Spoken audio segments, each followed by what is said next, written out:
Hello guys, আমরা চলে যাচ্ছি মহেশপুর। আমরা যাচ্ছি মাগুরা শালিকা থানা থেকে। এখান থেকে মহেশপুর হচ্ছে 60 কিলোমিটার দূরত্ব। নীতিমতো আমরা চলে আসছি গেটের সামনে স্বপ্নাপার গাড়ি আসলো, এসে এটা গেটের সামনে দিয়ে গাড়ি ঢুকছে।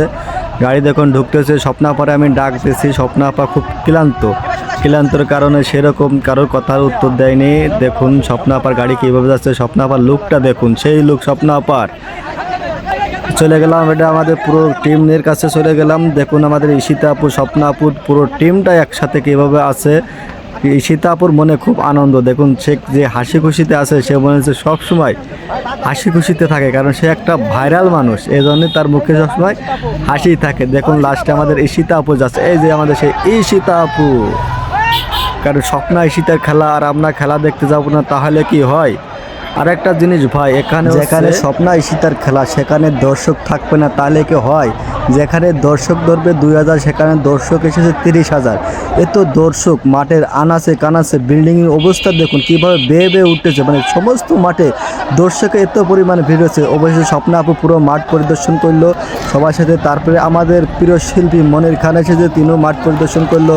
তার সাথে আমরা সবাই সাক্ষাৎ করলাম, তিনি পুরো মাঠ পরিদর্শন করে দেখলো।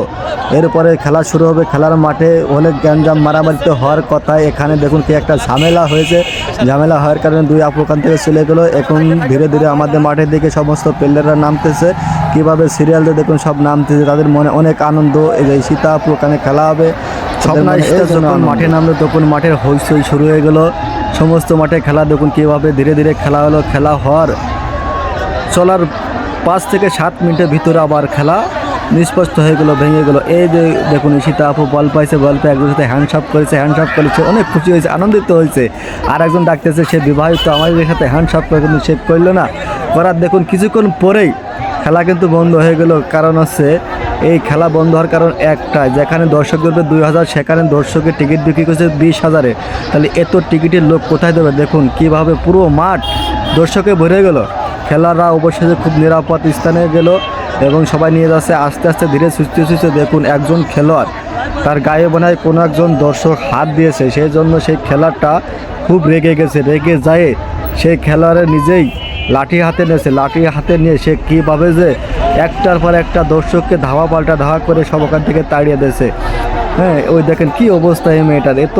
এত বিরক্ত কিন্তু কেউ হয় না। একজন খেলোয়াড়কে যদি এভাবে তারা করে, তাহলে সে খেলোয়াড় তো বিরক্ত হবেই। অবশ্যই তারা অনেক কষ্টে তাদের বিশ্রামাস্থানে চলে গেলো, ঘরের ভিতরে অনেক কষ্টে গেল। দেখুন ঘরের ভিতরে তারা কি অবস্থা করতেছে। আসলে একটা খেলার মাঠে এরকম পরিস্থিতিতে অনেকে ঘাবড়ে যাবে, কারণ তারা যেভাবে পরিস্থিতিতে উপরে তারা নিরাপদ স্থানে গেছে, এটাই হচ্ছে তাদের ভাগ্য। তারপরে অবশ্যই নিচে নেমে দেখলাম একজন আম্পায়ার, সে অনেক ক্লান্ত, দর্শকের মার খেয়ে পাড়া খেয়ে দেখুন সেখানে শুয়ে পড়ে তার অবস্থা দেখুন, সে এবং ঘামছে, এমন অবস্থা প্রায় স্টেপ করার মতন। তাকে অনেক কষ্টে আমরা বলছি যে এখান থেকে আপনি উঠেও পেছে যান। এই দেখুন এই বিল্ডিংয়ের অবস্থা দেখুন, যে লোক এসেছে এত লোক কোথায় ধরতে যাবে? একটা বিল্ডিংয়ের অবস্থা দেখুন, তার নিচের অবস্থা দেখুন। আর এই বিল্ডিংয়ের সাইড তলায় আছে আমাদের স্বপ্না ঈশিতা। খেলা দেখতে পারলো না, অবস্থা দেখে কেউ খেলা দেখতে পারলো না, সব খেলা দেখে সব ফেরত চলে যাচ্ছে, অবস্থা দেখে। এটা খেলা শেষ হয়ে গেল, আর খেলা হলো না। 7 মিনিট খেলার পরে আমরা কি করব? এখন বাড়িতে রওনা দিতে হবে। বাড়িতে রওনা দিচ্ছে, আমরা রওনা দিলে রাস্তা থেকে এখান থেকে বেরোতে নিম্ন আধা ঘন্টা থেকে 1 ঘন্টার উপরে সময় লেগেছে, কারণ এত লোক, এত জনতা পার করে আমরা আসবো। তো আপনারা সবাই ভালো থাকবেন, সুস্থ থাকবেন, আর ভিডিওটি শেয়ার করে দেবেন, আর স্বপ্ন আপাদের খেলা দেখবেন।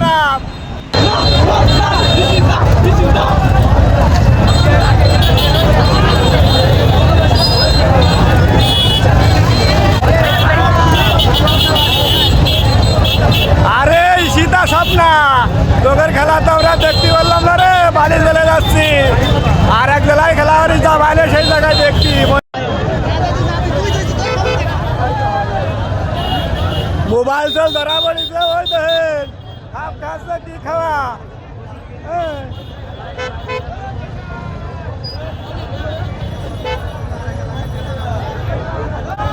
অনেকের মোবাইল চুরি হয়ে যাচ্ছে, মানি ব্যাগ চুরি হয়ে যাচ্ছে।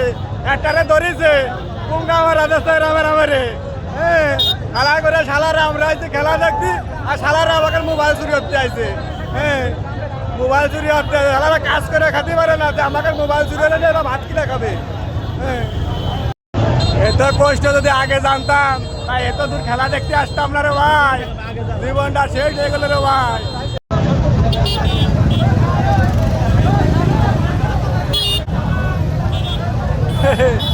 আধা ঘন্টা দাঁড়ায় আছি আমি, আধা ঘন্টা, কবে ফেরত পাবো তা মনে নেই। বাড়ি গিয়ে আজকে যেতে পারবানে, মনে তো হয় না বাড়ি যেতে পারবানে। 5-6 জেলার লোক আইছে, যে লোক আইছে এই ফিল্ডটি ধরা সম্ভব না, এই জন্য খেলা বন্ধ হয়ে গেছে, খেলা হইলো না। আমরা বাড়ি চলে আসছি, আরো লাইন নেই, অবস্থা বিশাল ভয়ঙ্কর হয়ে গেছে। আল্লাহ বাঁচাইছে ভাই নিজে হাতে, যে অবস্থার ভিতর পড়িছিলাম মনে হইতো না যে আজকে আমরা মাগুরা জেলা যেতে পারতাম। যাক, আল্লাহ ভরসা দোয়া করে